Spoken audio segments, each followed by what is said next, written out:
Hello students, specially ninth class के बच्चों के लिए या जो बिल्कुल नहीं जानते वो भी इसको देख सकते हैं, समझ सकते हैं। ठीक है। इलेक्ट्रॉनिक कॉन्फ़िगरेशन और कैसे हम इलेक्ट्रॉनिक कॉन्फ़िगरेशन में इलेक्ट्रॉन की फिलिंग करेंगे या किस पे बेस्ड होता है, सेल, एनर्जी लेवल, ऑर्बिट या ऑर्बिटल, इनके बारे में हम जानेंगे। तो देखो, जो एटम होता है, एटम के सेंटर में क्या होता है, न्यूक्लियस। ठीक है, बहुत छोटे साइज़ का। उसके चारों तरफ, उसके अराउंड जो सर्कुलर पथ होता है। अब ये सर्कुलर पथ ऐसा नहीं कि कोई एकदम बाउंड्री या रोड ऐसा कुछ होता है, ये इमेजिनरी पथ होता है।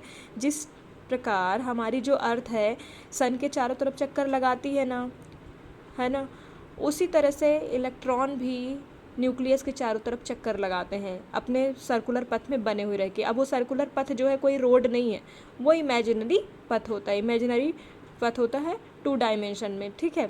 तो जो न्यूक्लियस के पास जो सबसे पहला सेल होता है उसको हम क्या बोलते हैं, नाम दे देते हैं के, है ना। उसको 1 भी बोल सकते हैं, पहली सेल है, सेल बोलते हैं, या एनर्जी लेवल बोलते हैं, या ऑर्बिट बोलते हैं। ठीक है।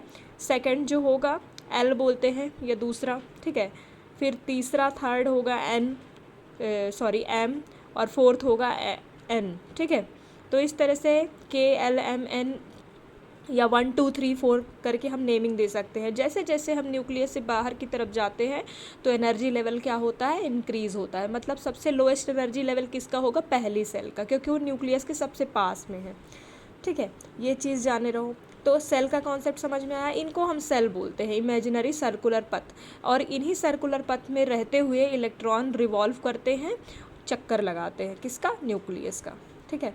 अब बात करेंगे हम सब सेल का और ऑर्बिटल का। सब सेल देखो जो 4 तरह के होते हैं, S P D F. S P D F, जो एस सब सेल होता है ना, अब देखो होता क्या है, जो इलेक्ट्रॉन है ऐसा तो नहीं है कि इन सर्कुलर पथ में कहीं भी बिखरे हुए पड़े होंगे, है ना। वो भी अपनी एक फ़िक्स जगह में रहते हैं। उनका भी मान लो, समझने के लिए समझ लो कि उनका एक घर होता है। ठीक है। उनके घर जो है 4 तरह के घर होते हैं इलेक्ट्रॉन के।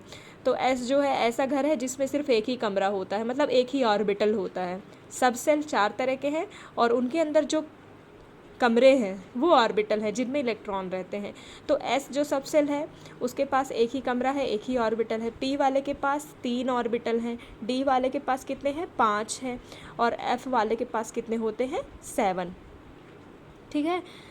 अब एक चीज़ और बता रही हूँ, एक जो ऑर्बिटल में मिनिमम 1 इलेक्ट्रॉन रह सकता है और मैक्सिमम 2। ठीक है। तो इस तरह से अगर ऐसे सब सेल में बोलें तो मिनिमम 1 और मैक्सिमम 2 इलेक्ट्रॉन रह सकते हैं। पी वाले में मिनिमम 1 रह सकता है और मैक्सिमम 6 रह सकते हैं। डी वाले में मिनिमम 1 और मैक्सिमम कितने रह सकते हैं, 10, क्योंकि 5 है ना। एफ वाले में मिनिमम 1 और मैक्सिमम 14। क्लियर है। तो ये चीज़ समझ में आई कि एस वाले के पास एक ही ऑर्बिटल होगा, पी वाले के पास 3 होगा, डी वाले के पास 5 होगा, एफ वाले के पास 7 ऑर्बिटल होंगे। और अगर कंप्लीट इलेक्ट्रॉन फिल करके देखें तो उस हिसाब से एस में 2, पी में 6 और डी में 10 और एफ में 14 इलेक्ट्रॉन आ सकते हैं मैक्सिमम। ठीक है। अब ये चीज़ तो मैंने बता दिया कि हर एक, अगर एक ऑर्बिटल की बात करें तो एक ऑर्बिटल में मैक्सिमम 2। ठीक है। और ये ओवरऑल ये पूरा क्या है, सब सेल है।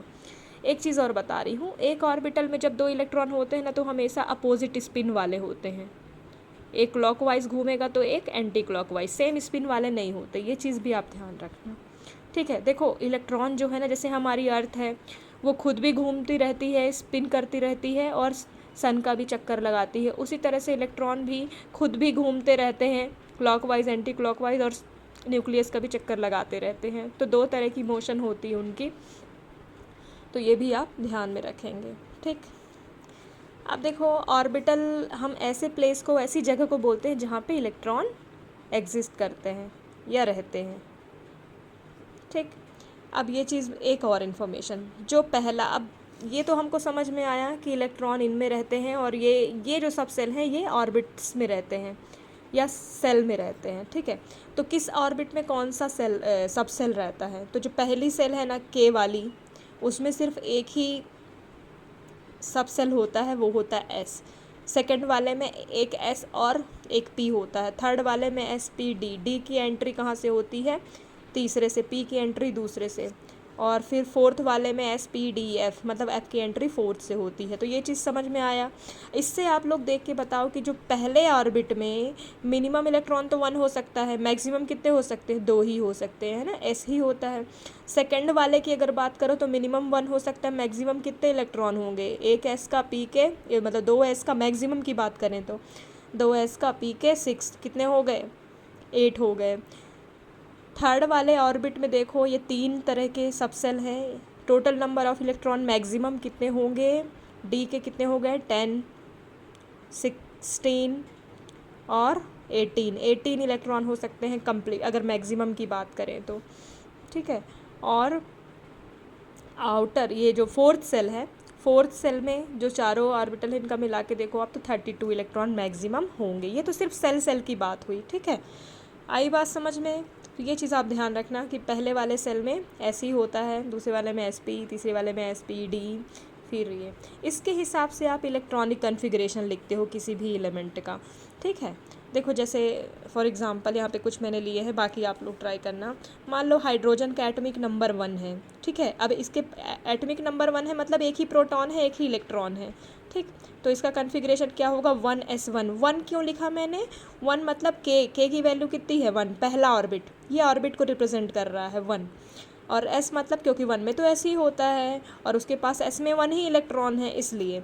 हीलियम का 2 होता है, देखो 1 है, 1s2 मतलब 1 के एस में दोनों फुल हैं, ठीक है। उसके बाद लिथियम का 3 होता है, 1s2, फिर अब 2 तो भर गए, अब एक एक्स्ट्रा भी है तो वो कहाँ जाएगा, अगले में जंप करेगा तो 2s1 हो जाएगा क्योंकि 3 ही है ना, 1s2 2s1। बेरेनियम का 4 होता है, 1s2 2s2। बोरॉन का 5 होता है, 1s2 2s2 2p1। अब 1 में जाएगा, पहले p भरे जाएंगे फिर पहले s भरे जाएंगे फिर p में। कार्बन का कितना होता है, 6 होता है, 1s2, एक मिनट, ये 1s2 2s2 2p2। तो आगे के जो एलिमेंट हैं ये आप लोगों का क्या बोलेंगे, होमवर्क है या वही जहाँ भी है हो आप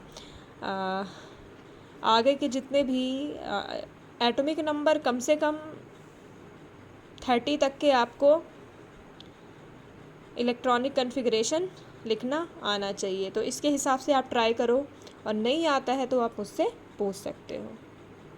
थैंक यू।